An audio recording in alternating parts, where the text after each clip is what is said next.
আসসালামু আলাইকুম। আজ আমরা বাসমতি চালের ফ্রাইড রাইস রান্না করে দেখাবো।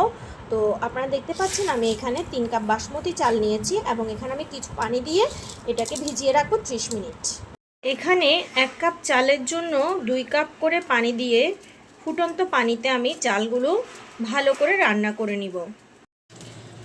একটি ফ্রাই প্যানে তেল দিয়ে তেল গরম হলে সেখানে আমি আমার কেটে রাখা সবজি এখানে আমি গাজর, ক্যাপসিকাম এবং আদা পাকা টমেটো নিয়েছি। এগুলো ফ্রাই করে নেব ভালো করে।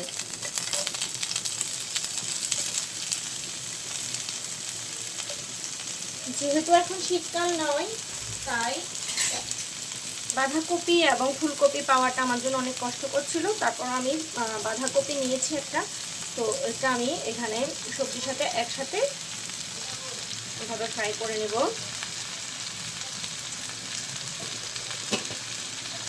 সবজি সবসময় আমরা ঢাকনা ছাড়া রান্না করার চেষ্টা করব। যদি ঢাকনা দিলে তাহলে কালারটা নষ্ট হয়ে যায়। তো ঢাকনা ছাড়া রান্না করলে সবজির কালার ঠিক থাকে। তো আমি এখানে তেলে সবজিগুলো সব দিয়ে দিয়েছি। আধা সিদ্ধ বা আধা ফ্রাই হয়ে গেলে তখন আমি সেটা তুলে নেব। একটু নেড়ে চেড়ে নিব। দেখতে পাচ্ছেন খুবই কালারফুল লাগছে, খুবই সুন্দর লাগছে দেখতে।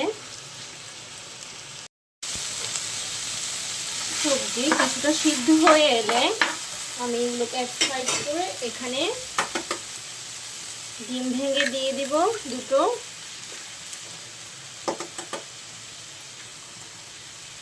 আপনারা চাইলে আরো বেশিও দিতে পারেন।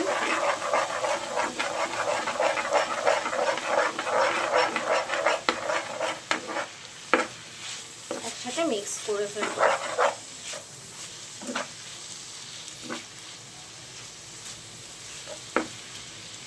এবার এখানে 1 চা চামচ আমি সয়া সস দিব।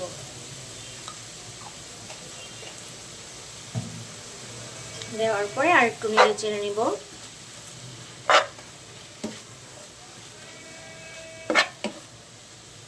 সবজিগুলো আমি অন্য আরেকটি পাত্রে নিয়ে নিচ্ছি।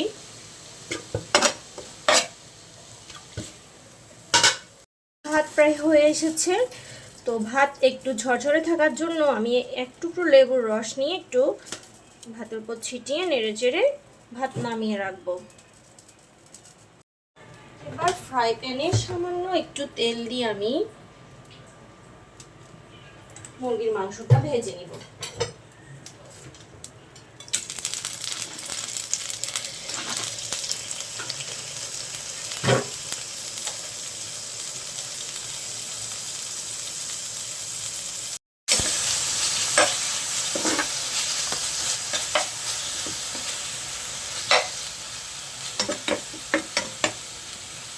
আপনার হাতের কাছে যদি চিংড়ি থাকে আপনি চিংড়িও দিতে পারেন।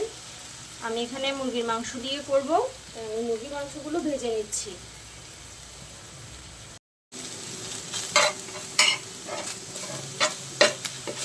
আমার চিকেন ভাজা প্রায় হয়ে এসেছে। এবার আমি মুরগির মাংসগুলো নামিয়ে এখানে যে কড়াইতে আমি ফ্রাইড রাইস করতে যাচ্ছি সেই কড়াইটি চুলায় বসিয়ে দিব।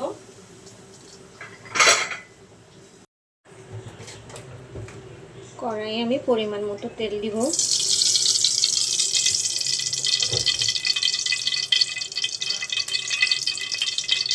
তেল গরম হয়ে আসলে পেঁয়াজ দিয়ে দিলাম।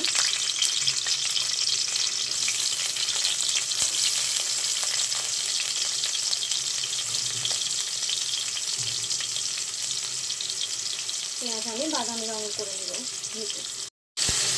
একটু ঘি দিয়ে দিচ্ছি আমি।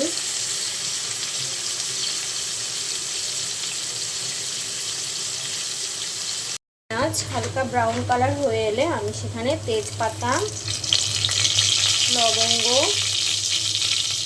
এলাচ এবং দারচিনি দিয়ে দিলাম। এতে আমি ভেজে রাখা মুরগির মাংস এবং সবজি দিয়ে দিব।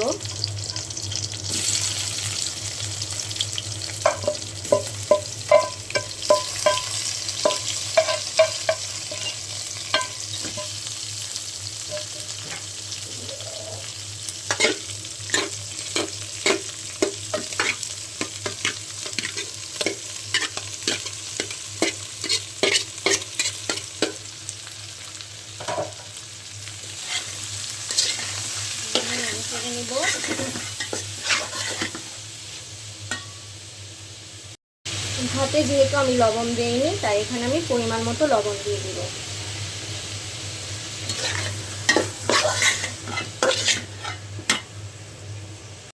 এবার রান্না করা ভাত আমি এর মধ্যে দিয়ে একসাথে মিক্স করে নেব।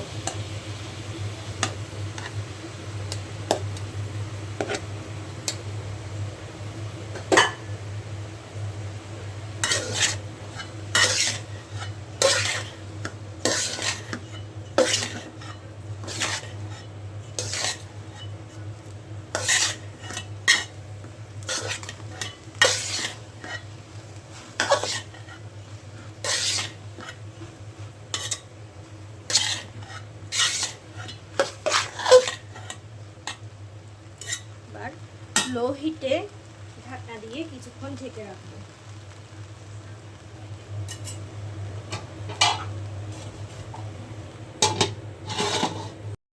অল্প আঁচে চুলায় কিছুক্ষণ বসিয়ে রেখে নামিয়ে নিলাম আমি। তৈরি হয়ে গেল বাসমতি চালের অসাধারণ স্বাদের ফ্রাইড রাইস, যা ঘরোয়া উপাদানে তৈরি কিন্তু রেস্টুরেন্টের স্বাদকেও হার মানাবে। তো এখন পরিবেশনের পালা, আমি পরিবেশন করে তারপর আবার আসছি। আমাদের ফ্রাইড রাইস রেডি, এবার খাবার পালা। তো এই ধরনের ঘরোয়া উপাদানে তৈরি স্বাস্থ্যকর খাবারের রেসিপি পেতে আপনারা আমার চ্যানেলটি সাবস্ক্রাইব করে রাখবেন এবং লাইক কমেন্ট দিয়ে পাশে থাকবেন। ধন্যবাদ সবাইকে।